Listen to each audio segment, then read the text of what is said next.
Hello and welcome back. This is Borahla here. So far, we have discussed 6 different approaches to language teaching covering almost 100 years of research and evolving theories. As we discussed earlier, each of these different approaches gravitates towards one end of our swinging pendulum, representing extremes and theories of how languages should be taught and learned. As we get closer to the present day, we will focus on a more balanced approach, taking what we have learned from each of the different approaches to form our own philosophy of language teaching. In the second part of the week, we will cover the final 2 approaches, the Comprehension Approach and the Communicative Approach. This video will take a look at the Comprehension Approach. This approach is based on the research and writings of Stephen Krashen, who we have mentioned earlier, and James J. Asher. Krashen asserted that students learn language through comprehension input, and that teaching should focus on helping students comprehend language, much like a child learns.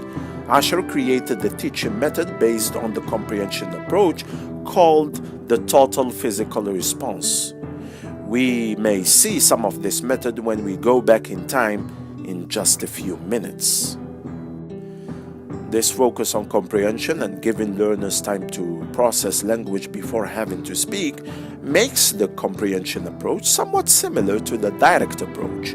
However, for the comprehension approach, there is a stronger focus on actual language input and lowering the affective filter that sometimes inhibits student acquiring language. So, let's set our time machine for 1980 as we take a closer look at the comprehension approach. Are you ready? Buckle up. Let's go in time to 1980. Good morning, sir. Nice to meet you.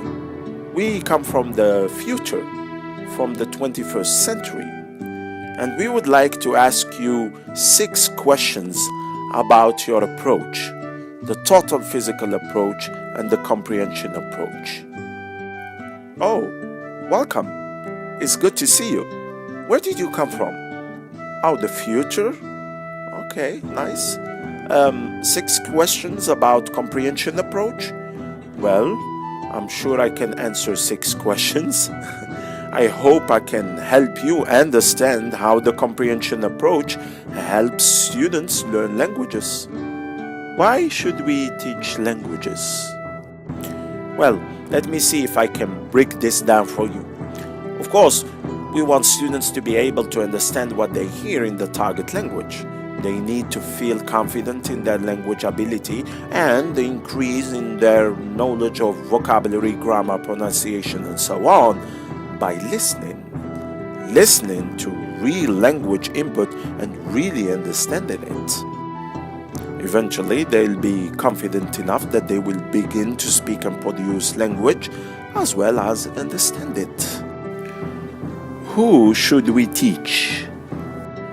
Well, ideally, we should teach whoever wants to learn a language. However, our main goal is to help learners develop the desire to learn the language for the joy of learning and not for external motivations. Also, those who learn languages faster will generally do better in this approach. It's important to note that this approach attempts to create some mystery in learning and give its learners a chance to become curious. Who can become curious? Just about anyone. What materials are needed to teach a language?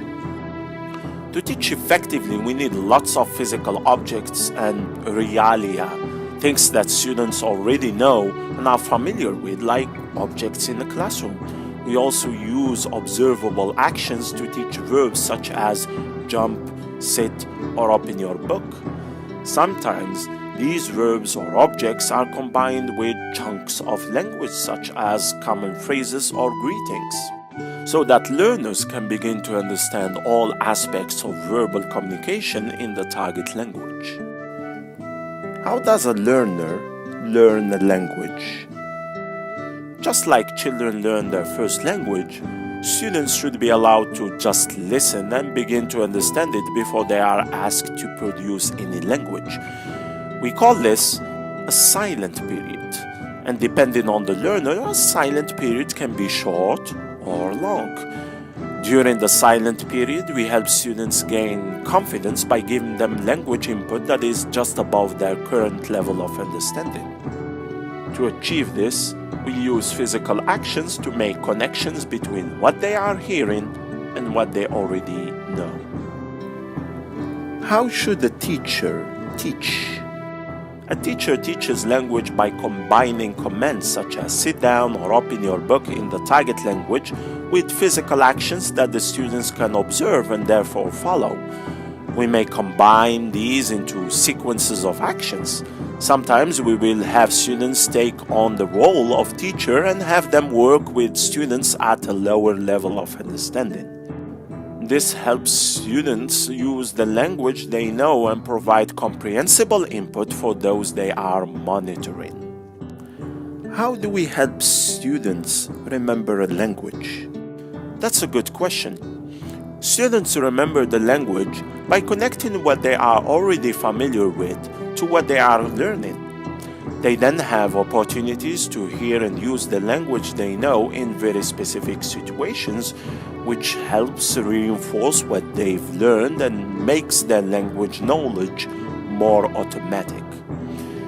Thanks for visiting me, and goodbye. Hello, and welcome back to the present. Thanks for listening, and I hope that you have enjoyed this interview. See you in the next lesson.